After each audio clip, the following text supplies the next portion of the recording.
அவருடைய திருமணத்தை கூட நம்முடைய முத்தமிழறிஞர் கலைஞர் அவர்களுடைய தலைமையில் தான் நடத்துகின்ற அளவுக்கு அவருடைய அன்பையும் பெற்றவர். அவர் ஒரு தனி அரசியல் கட்சியை தொடங்கினாலும் கூட கொள்கைகள் வேறுபாடுகள் இருந்தாலும் இரு இயக்கங்களுக்கு இடையிலே இருந்தாலும் கூட ஒருவருக்கொருவர் அன்பு செலுத்துவதில் நட்பு பாராட்டுவதில் முத்தமிழறிஞர் கலைஞர் அவர்களாக இருந்தாலும் சரி, நம்முடைய முதலமைச்சர் அண்ணன் தளபதி அவர்களாக இருந்தாலும் ஒருவருக்கொருவர் நல்ல இணக்கத்தோடு இருந்தார்கள். அப்படிப்பட்ட ஒரு தலை சிறந்த நடிகர், ஒரு அரசியல் கட்சியினுடைய தேமுதிக என்ற அரசியல் கட்சியினுடைய தலைவர், தமிழக சட்டமன்றத்தில் எதிர்க்கட்சி தலைவராக இருந்து பணியாற்றக்கூடியவர்.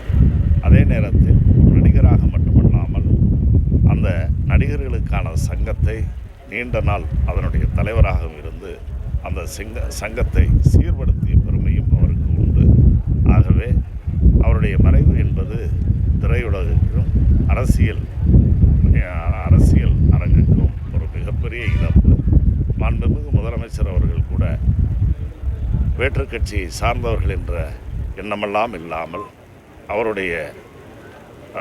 அவருக்கு அஞ்சலி செலுத்துகின்ற வகையில் ராஜாஜி அரங்கில் அதற்கான அனுமதியை அளித்திருக்கிறார்கள். உடனடியாக சென்று உயிர்நீத்த நம்முடைய தேமுதிக தலைவர் அவர்களுக்கு அஞ்சலி செலுத்துகின்ற அந்த பணியையும் செய்திருக்கிறார்கள்.